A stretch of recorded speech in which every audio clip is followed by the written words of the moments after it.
They're a common sight in some Columbus neighborhoods. The city is blighted by hundreds of homes left vacant, abandoned, and trashed. Tonight, investigator Brooks DeRose digs into who's ultimately accountable for cleanup on these properties. Brooks is here with a special ABC6 Waste Watch investigation. Brooks? Well, you know, we all want clean communities, but when owners go AWOL, the cost of the cleanup falls back on you. And with more than 6,000 vacant homes in the city, you better believe we're paying big bucks.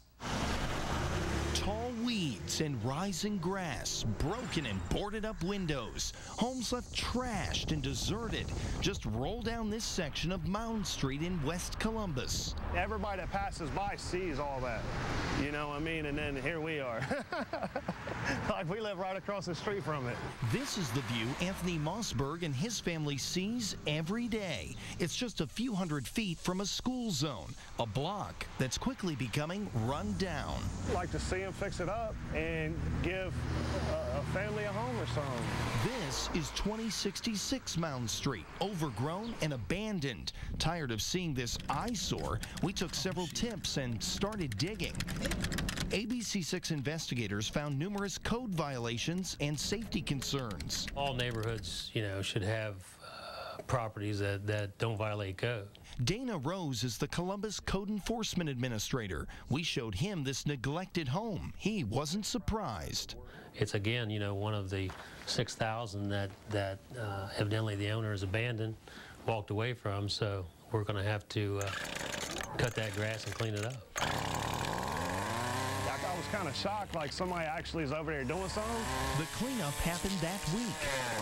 The charge is added to the owner's property taxes. But this property's owner, we learned, was more than 3 years and $6,000 behind on taxes. And as we dug deeper, we cross-referenced the owner's name and stumbled upon the company Realistic Investors, LLC. We decided to see what other homes that company owned. Next door, 2072 Mound Street, vacant, abandoned, and boarded up, with code violations and owing nearly $7,000 in taxes. Down the street, 2425 Mound, overgrown and deserted near a school zone with code violations, owing more than $6,000 in taxes. Around the corner, 2264 Whitehead Road, abandoned and run down. A car registered to that address left sitting with flat tires. And the next street over, 2047 Rhea Avenue. High grass, broken windows, and junk everywhere. The dilapidated house is sitting just feet from a school.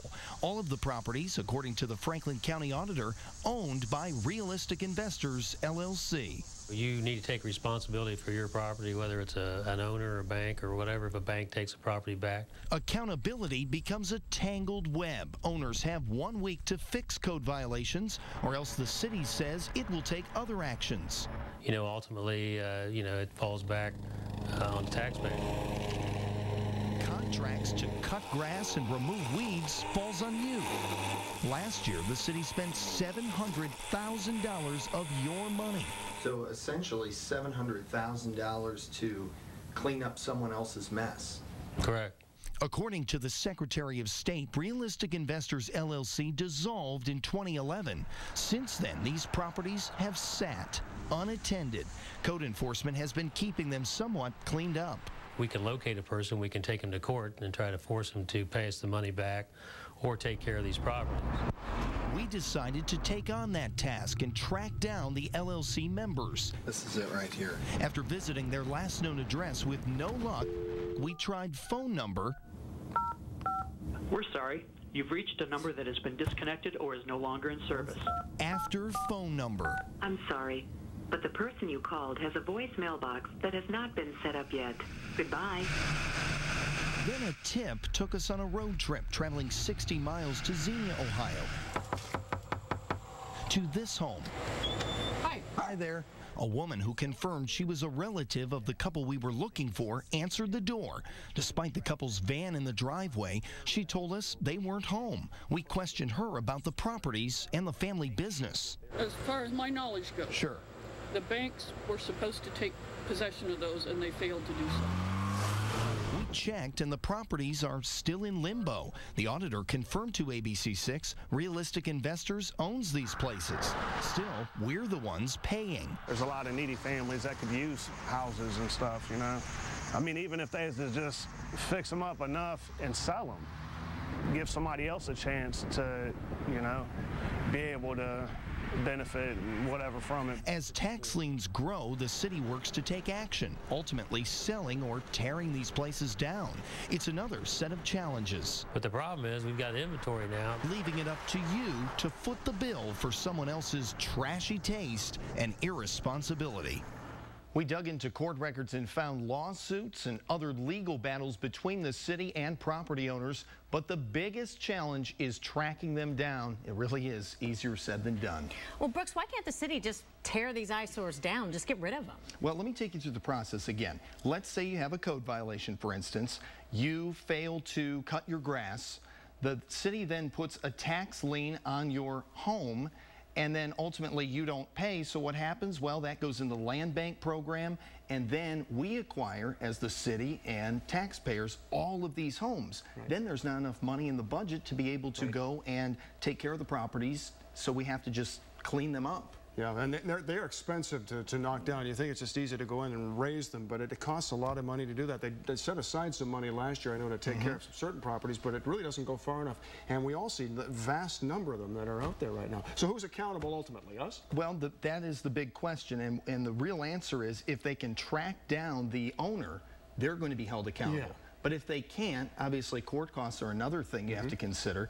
But if they can't, then we're responsible. And so it's really going to take some people who maybe want to do some extra work on the weekends to clean up their community, because ultimately property values are going down, and that's going to hurt us all. Right. Might have to have a street-by-street attack on it, by the people who live there. Sad. Yeah. All right. Thanks, Brooks. Thanks. And since our report, at least one of the homes you saw was demolished. Now, if you see blighted or abandoned homes in your neighborhood, call Columbus Code Enforcement. Nobody is taking care of them. No one is doing anything. Cracking down on problem properties that you're paying for. Our investigation prompts city leaders to take action. We're keeping a close eye on all of those eyesores in your neighborhood. And now the city of Columbus is looking at ways to hold landlords more accountable. Investigator Brooks DeRose has an update to an ABC6 Waste Watch investigation. Code changes could be coming to tackle problem properties and AWOL owners. We first told you in October about the astronomical cost and number of vacant homes in Columbus. And the city and community leaders want to crack down to send a strong message of, not in my backyard. You see how old that house is? It hasn't been taken care of in a long time. It's boarded up. Abandoned and neglected homes. Look at that, all the stuff on that front porch. It's just... yeah. Left trashed and lining many Columbus City streets. For neighbors and realtors like Lucy Wolf, it's a sore sight. I've seen it too many times. In a recent ABC6 investigation, we found 6,000 properties that are vacant, and 700,000 taxpayer dollars are spent each year on battling the growing problem of tall weeds and rising grass. We're looking for solutions to a very complex, very, very serious issue. Our investigation sparked debate. Nobody is taking care of them. No one is doing anything. At City Council, a hearing to find better ways to hold landlords accountable. You have to consider whether the laws that we have are adequate or whether we need new laws. Council members were briefed on the process. We're not very proactive. And community concerns. They're a blight. They're a serious issue in terms of vermin that are there, in terms of children that could be playing there and being endangered. ABC6 investigators found more than 20,000 complaints that some 50 code enforcement officers have to tackle each year. The city proposes adding 8 additional officers to crack down on repeat offenders. It's the safety of the community. You know, 2 blocks away, 3 blocks away over here, there was a shooting this summer. So it's one of those things where if the house is vacant, it's an invitation for crime. Pulling home values down and forcing people like Lucy to push for fines and jail time to go up. Right now, unsafe home violations carry a maximum $500 fine and 60 days in jail. A new proposal would increase that to $1,000 and 180 days behind bars. But the broken part of the system surrounds limited liability companies that shield themselves behind a registered name. Overwhelming problem that we have is we can't find private individuals. We showed you in our investigation how difficult it was. Phone numbers and addresses. This is it right here. We tirelessly tracked down an LLC member some 60 miles away. As far as my knowledge goes. Sure.